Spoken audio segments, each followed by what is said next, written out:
you take him out. Yeah, how's that working out for you? Not so very badly wants out. I work for some very dangerous people. Because it meant you didn't have long to live. And you don't fucking do that!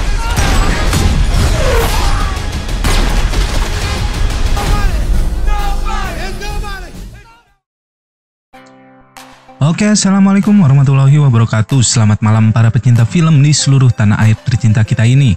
Semoga kalian masih diberikan kesehatan dan rezeki oleh Yang Maha Kuasa. Oke, langsung aja di sini saya akan membahas sebuah alur cerita film action terbaru di mana penulisnya sama dengan penulis dari film action John Wick yang diperankan oleh kakak saya. Untuk keseruannya sendiri, apakah sama dengan adegan bertarungnya John Wick? Langsung aja kalau gitu kita masuk ke alur cerita filmnya. Intro coy.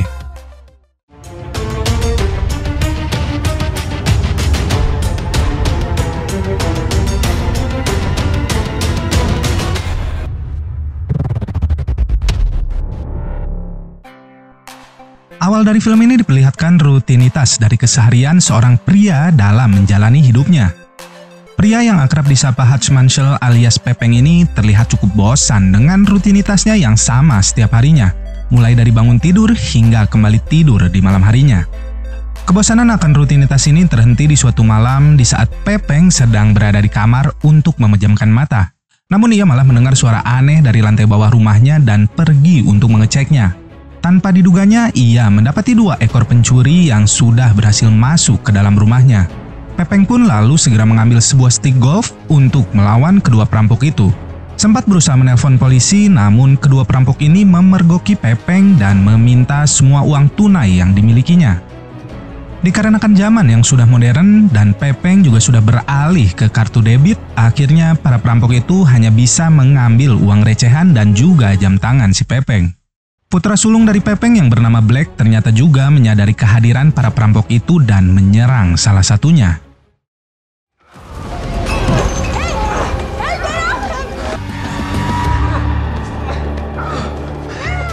I said let him go.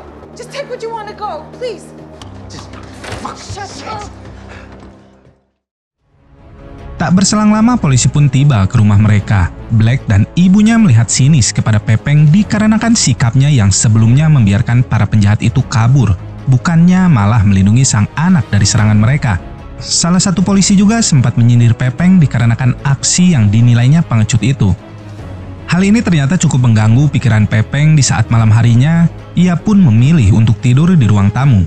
Dan sang anak bungsu yang bernama Abby pun datang menemani sang ayah sambil meminta untuk memelihara seekor kucing. Keesokan paginya kejudesan anak sulung dan istrinya masih berlangsung hingga saat di luar rumah, tetangga sebelah rumah Pepeng pun sampai ikut menyindirnya atas peristiwa tadi malam sambil menyombongkan mobil hasil warisan ayahnya yang telah meninggal dunia. Di kantornya, Pepeng langsung disambut oleh Charlie, adik dari istrinya Becca. Charlie yang mengetahui peristiwa tadi malam dari anaknya Black juga langsung menanyakan kepada Pepeng alasan dirinya tidak melakukan perlawanan. Pepeng di sini menjelaskan alasannya tidak menyerang para perampok itu adalah agar meminimalisir kerusakan yang akan terjadi. Charlie kemudian memberikan Pepeng sebuah pistol kepadanya agar ia bisa menjaga keluarganya apabila terjadi hal serupa nantinya. Namun si Pepeng ini malah menyembunyikan pistol tersebut di dalam kulkas di kantornya. Pepeng lalu kemudian bertemu dengan sang mertua yang mana di sini mertuanya yang bernama Eddie ingin Pepeng untuk membeli bisnisnya yakni perusahaan tempat Pepeng bekerja saat ini. Kemudian Pepeng terlihat sedang berbicara dengan seseorang melalui jaringan radio 2 arah yang ada di dalam kantornya.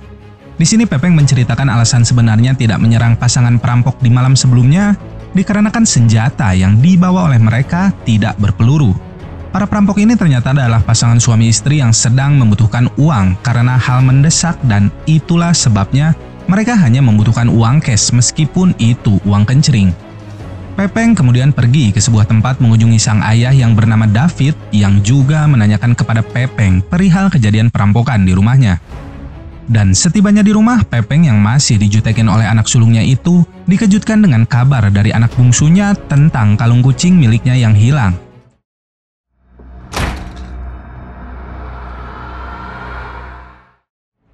Pepeng yang tampak sangat kesal itu kemudian kembali lagi ke tempat sang ayah dan mengambil senjata beserta beberapa butir peluru. There's this thing I gotta do. Then you best go do it.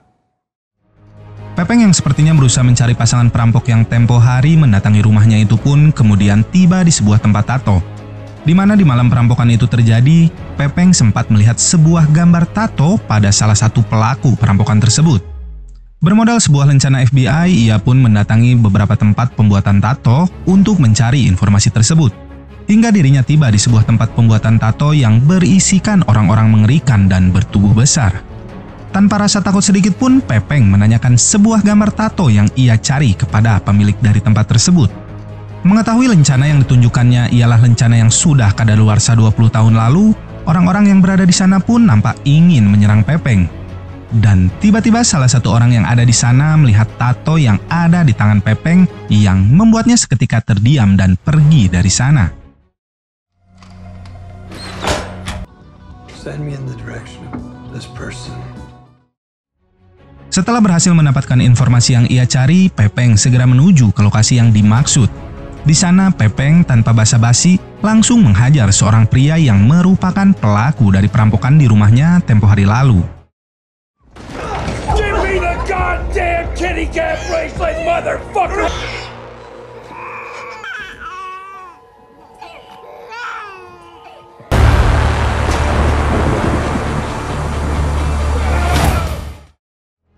Kesal dikarenakan tidak menemukan kalung kucing kesayangan anak bungsunya, Pepeng melampiaskannya dengan menghantam tembok yang ada di sana lalu pergi untuk pulang. Tak berapa lama bis yang ditumpanginya terhenti oleh beberapa berandalan yang kemudian ikut naik ke dalam bis tersebut. Dikarenakan nafsu kepegung yang dirasakannya, Pepeng lalu berencana melakukan fitness sejenak di dalam bis tersebut. This girl's gonna get home safe tonight.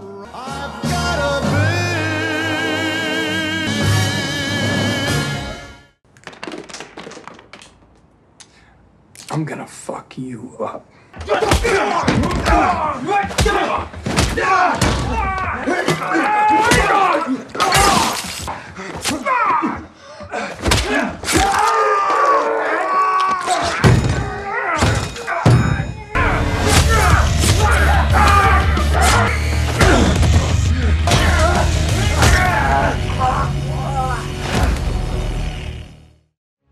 Usai melakukan olahraga, Pepeng pun kembali ke rumahnya dan dipergoki sang istri yang mendapati Pepeng penuh luka dan juga darah.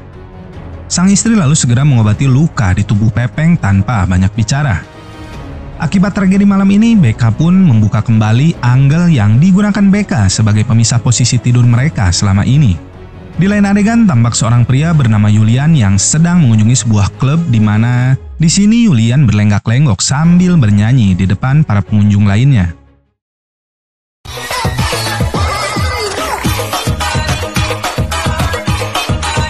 Oh yeah.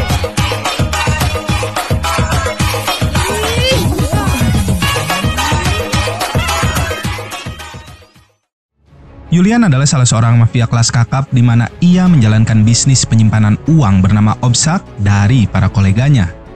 Nampak beberapa koleganya yang berada di sana menyayangkan adegan berjoget yang baru saja dilakukan Julian karena dinilai bisa menurunkan kengerian pada dirinya di mata orang lain.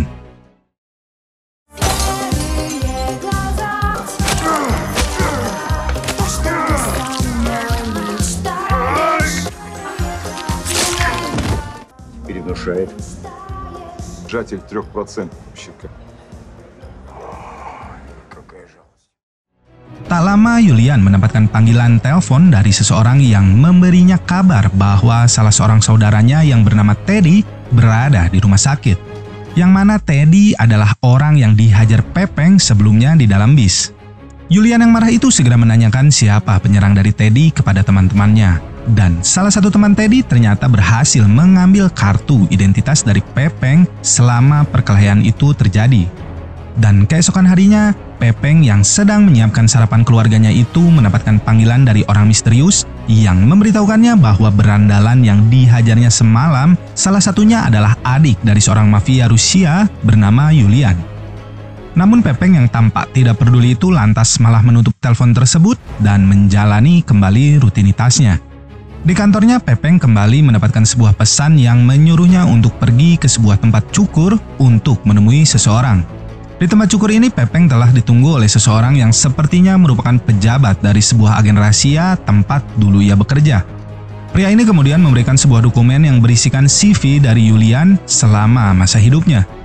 Di sisi lain, Julian juga menyuruh anak buahnya untuk mencari tahu sosok dari si Pepeng ini untuk dihabisi nantinya. I have a friend at the Pentagon. I'll keep looking.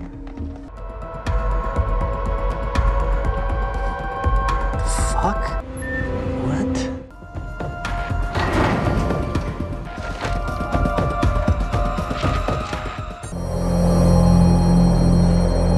I'm out, no need to pay. Kembali kepada Pepeng dan keluarganya yang sedang mengadakan candlelight dinner karedok lenca, hingga tiba-tiba Pepeng menyadari akan segera terjadi masalah di sana dan menyuruh semua keluarganya untuk bersembunyi di ruang bawah tanah rumah mereka. Don't call 911. Para anak buah Julian yang berpakaian tempur lengkap itu pun segera memasuki rumah Pepeng dan memeriksa setiap sudut ruangan di rumah tersebut.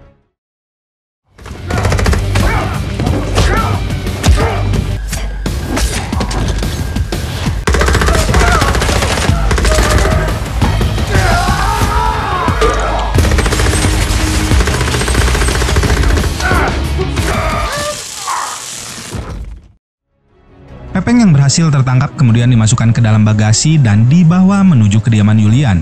Namun bukan Pepeng namanya jika bisa dikalahkan hanya dengan borgol 15 ribuan. Pepeng di sini mematahkan jari jempolnya agar bisa terlepas dari borgol murahan itu dan kembali menghajar para anak buah Pak Yuli di dalam mobil tersebut.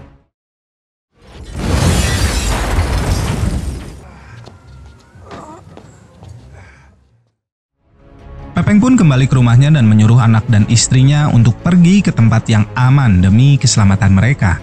Dan setelahnya, Pepeng kembali ke dalam rumah untuk mempersiapkan kembali serangan selanjutnya dari Julian dan tanpa sengaja, ia menemukan kalung kucing milik Abby terselip di bawah kursi di ruang keluarganya.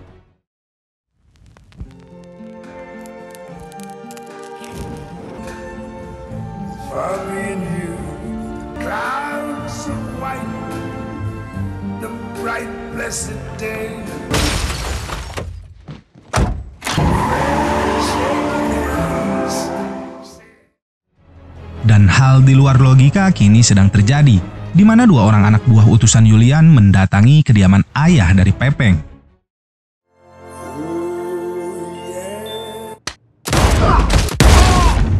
Please turn that shit down. Di sisi lain, Pepeng yang tadi telah mengumpulkan emas batangan miliknya itu akhirnya membeli bisnis dari sang ayah mertuanya secara kontan. Namun Charlie nampak tidak setuju hingga Pepeng memberikannya sedikit urutan di perutnya. Julian yang mengetahui anak buahnya dikalahkan oleh Pepeng itu lalu menyuruh anak buahnya yang lain untuk kembali menyerang Pepeng dengan mengerahkan semua pasukannya. Dan terlihat kini Pepeng sedang menyiapkan berbagai jenis jebakan di tempat bisnis ayah mertua yang telah ia beli sebelumnya untuk menghadapi serangan pasukan Julian berikutnya. Pepeng lalu mendatangi tempat bisnis Julian lalu membantai semua penjaga di sana dan membakar semua uang milik para kolega Julian.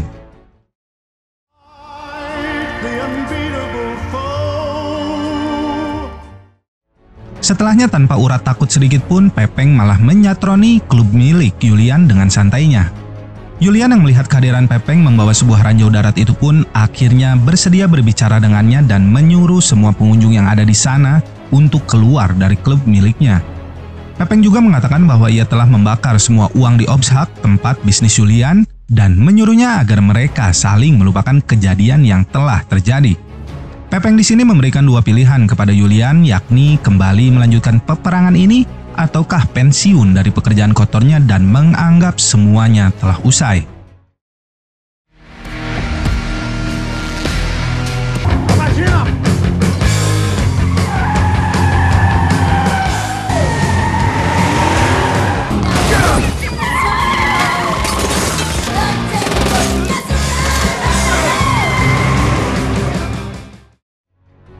Pepeng pun berhasil menggiring Julian dan anak buahnya ke pabrik miliknya yang dimana di tempat ini telah dipasangi jebakan oleh Pepeng. Lalu tiba-tiba muncul adiknya yang dimana ia adalah pria misterius yang berbicara dengan Pepeng sebelumnya melalui radio 2 arah di kantornya. Dan sang ayah pun turut ikut datang membantu anak sulungnya dalam menghadapi pasukan Julian di sana. If I didn't miss this shit. Terjadi pertempuran mematikan di sini antara keluarga Pepeng melawan puluhan anak buah dari Julian. Adik dari Pepeng yang bernama Harry ini pun melakukan serangan jarak dekat dan berhasil melakukan chain headshot dengan snipernya. Sang ayah yang merupakan jebolan klan SG ini pun tampak menikmati membunuh anak buah Julian di tempat tersebut. Sedangkan Pepeng sudah sangat jelas terlihat sangat merindukan dirinya yang dulu saat masih menjadi auditor dari agen rahasia.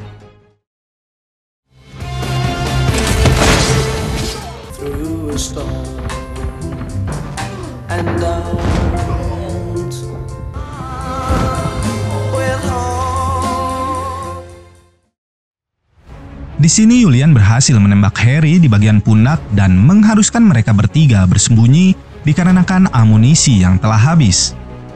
Dan di luar dugaan, Pepeng malah memasang sebuah ranjau darat yang ia bawa sebelumnya untuk ditempelkan di depan sebuah tameng dan berlari ke arah Julian.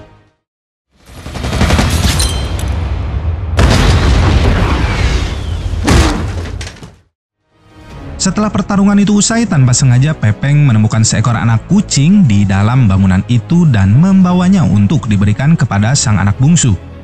Di akhir adegan ini terlihat Pepeng sedang diinterogasi oleh dua agen rahasia yang dimana Pepeng mengatakan bahwa dirinya bukanlah siapa-siapa hingga kedua orang agen tersebut secara bersamaan menerima sebuah panggilan telepon yang membuat wajah mereka tampak culun setelah mendengarnya. 3 bulan kemudian, Pepeng yang kehilangan rumah sedang berencana untuk membeli sebuah rumah bersama istrinya. Dan tiba-tiba ponsel dari agen properti itu berbunyi, yang mana itu malah telepon untuk Pepeng. This house have A basement. Sedangkan di akhir scene terlihat ayah dari Pepeng dan adiknya Harry sedang melakukan sebuah perjalanan dengan menggunakan mobil yang berisikan penuh senjata berat. Kalau menurut kalian bakal ada lanjutan dari film ini atau enggak ya? Kalau menurut saya sih bisa ya, bisa jadi kalau dilihat dari endingnya sih ini bakal ada lanjutannya. Kalau dilihat dari scene akhir di mana panggilan telepon kepada Pepeng ada hubungannya dengan perjalanan ayah dan saudaranya Harry. Dan juga mengingat penulis yang sama dengan yang menggarap film dari John Wick yang sampai trilogi ya. Oke, kita tunggu aja, mudah-mudahan beneran ada lanjutan dan mudah-mudahan lebih keren dibanding seri perdananya kali ini. Oke, cukup sekian review film dari saya, Mamang Capruk. Semoga bisa menghibur kalian semua sambil menunggu waktu imsak ataupun azan maghrib. Wassalamualaikum warahmatullahi wabarakatuh.